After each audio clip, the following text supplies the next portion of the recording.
Olá, tudo bem? Eu sou o professor Rosildo, professor de Direito Processual Civil e Direito Processual do Trabalho. Hoje nós vamos inaugurar o segundo vídeo da série Reforma Trabalhista. E nós vamos falar precisamente das alterações que foram feitas no artigo 899 da CLT, que trata de depósito recursal.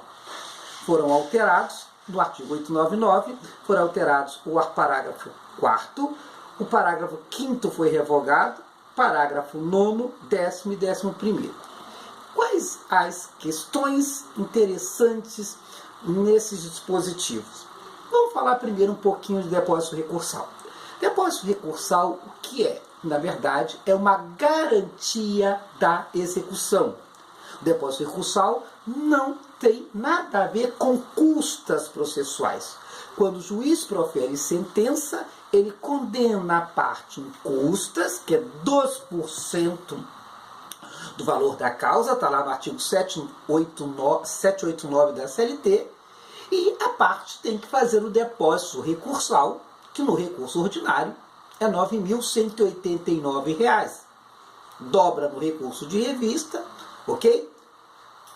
E esse depósito recursal foi pela doutrina, pela lei e pela jurisprudência antes da reforma trabalhista, foi sempre tido como garantia de execução e logo o deferimento ou não de gratuidade de justiça não implicaria na isenção do depósito recursal. Ou seja, sempre foi, mesmo aquelas empresas que fossem acobertadas pela gratuidade de justiça, elas teriam que fazer o depósito recursal por uma questão muito simples. Depósito recursal não tem natureza de custas. E quem tem gratuidade está isento das custas processuais e não do depósito recursal. Friso mais uma vez, que garante a execução. Isso pacificado, isso está na instrução 3 de 93 do TST, e isso toda a doutrina sabe a natureza.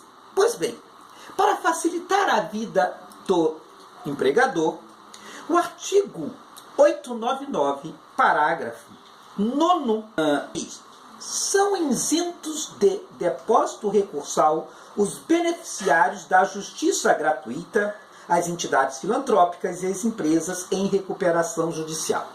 Duas grandes inovações nesse dispositivo.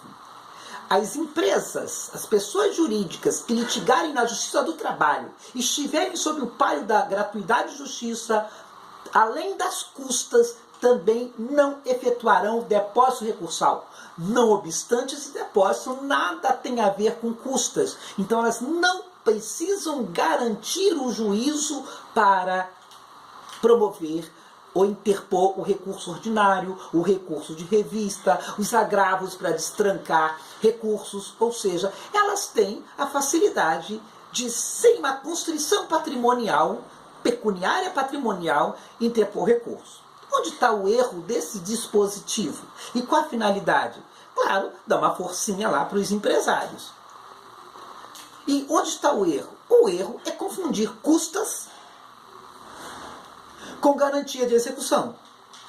É acobertar, dentro do manto da gratuidade de justiça, acobertar também o depósito recursal. Agora, curiosamente, para ver qual foi a intenção do legislador e como se adotou dois pesos, duas medidas, no artigo 790b da CLT, lá está escrito o seguinte, que o reclamante, mesmo o beneficiário da gratuidade de justiça, se ele pedir uma prova pericial, ele tem que pagar. Mas a reclamada, beneficiária da justiça gratuita, ela não paga sequer o depósito recursal. Onde está a incoerência? Ora, perícia, lato sensu, são custos do processo. Então, quando é o reclamante, o empregado que tem a gratuidade de justiça, uma das custas lato sensu do processo, que é a perícia, ele vai pagar. Agora, quando o beneficiário das custas for a reclamada, o empregador, mesmo o depósito recursal não tendo natureza de custas, ele estará que, naquelas situações onde a empresa não recorreria, porque ela saberia ou tinha ciência que ela não ia lograr êxito em vencer e ela teria que, para fazer isso, fazer o depósito recursal, hoje provavelmente ela recorre porque, mesmo sem lograr êxito, ela não terá nenhum prejuízo econômico de adiantar o valor do depósito recursal. Isso provavelmente terá como consequência aumentar a quantidade de recursos interpostos pelas reclamadas. E não é só. Antes da reforma trabalhista, só tinha a isenção do depósito recursal, independente de ter gratuidade ou não, e parece que era justo, segundo o súmulo 86 do TST, a massa falida. Logo, as empresas de recuperação judicial, como a Oi, por exemplo, recursal. Só não tinha massa falida, porque a massa falida, na verdade, ela tem até o seu acontece com a empresa em recuperação judicial. Pois bem, com a reforma trabalhista, a segunda alteração no próprio parágrafo 10º é também isentar isentar de depósito recursal a empresa de recuperação judicial, uma vez que o texto diz são isentos do depósito recursal os beneficiários da justiça gratuita, as empresas filantrópicas e as empresas de recuperação judicial. Logo, para a empresa de recuperação judicial, independente dela ter gratuidade ou justiça não, ela está isenta do depósito recursal. A Oi, que está em recuperação judicial, se ela tiver que interpor um recurso ordinário com a vigência da lei da reforma trabalhista, ainda que ela não tenha gratuidade de justiça, só por ela estar em recuperação judicial, ela não precisará, então, no recurso ordinário de divergência, aumentou-se então que não precisam fazer depósito recursal, tendo que o TST, a tempo, ainda não fez, alterar a súmula 86 e incluir que estão isentos do depósito recursal não só a massa. Volto a dizer, adotou-se 2 pesos e 2 medidas. O empregador que tem gratuidade de justiça não recolhe depósito recursal, embora o depósito recursal não está dentro do conceito de custas. O empregado que tem a gratuidade de justiça paga a perícia, embora a perícia está dentro do conceito de custas lato sensu. Então adotou-se aí 2 pesos e 2 medidas. Não se parou por ali.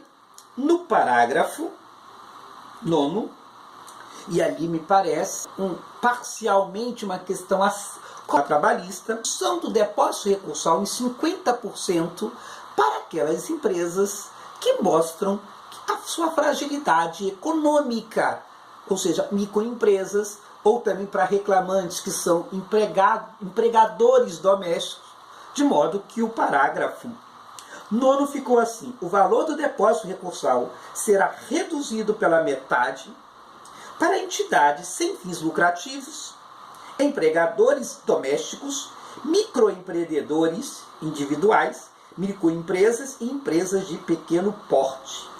Ali é uma das poucas vezes que eu falo do acerto da reforma trabalhista, porque não é razoável uma microempresa ter que pagar em recurso ordinário R$ 9.189, o mesmo valor de um grande banco, como um Bradesco, um Itaú. Ou um empregador doméstico, às vezes, para fazer o recurso ordinário, também teria que depositar os 9.189 se não fosse lhe deferida a gratuidade de justiça, o que inviabilizava esse empregador doméstico interpor recurso ordinário, que muitas vezes 8.189 nem era o salário que ele recebia. Empregador doméstico não tem lucro. A gente paga salário nossos assistentes, colaboradores na nossa residência, com fruto do nosso próprio salário, do nosso próprio prolabore e do nosso próprio rendimento. Ademais, essa alteração, ela sim, poucas vezes eu tenho a felicidade de falar isto, porque essa reforma para mim é uma reforma, mas ali ela respeitou o artigo 170, inciso 9º da Constituição Federal, que diz claramente que o legislador tem que dar um tratamento diferenciado para as empresas de pequeno porte. E aí é um tratamento diferenciado no campo processual, que eu não posso tratar em pé de igualdade um banco depositando o mesmo valor do RO do que um microempresário, do que uma empresa de pequeno porte.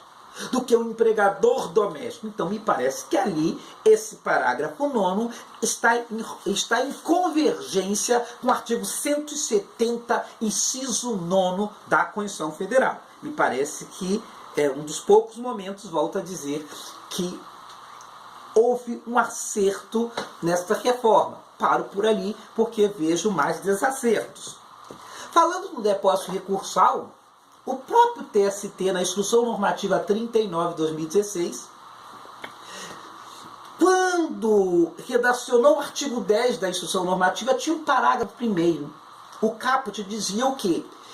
Aplicando a regra do CPC, do artigo 1007, parágrafo 2º, que diz que quando houver diferença nas custas, o relator deve intimar a parte para recolher a diferença em 5 dias. Somente depois de 5 dias, se não recolher, o que decreta a deserção.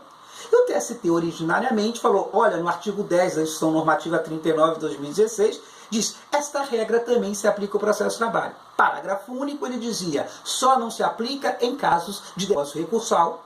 E por que, qual era a inteligência desse parágrafo? Porque depósito recursal não é custas.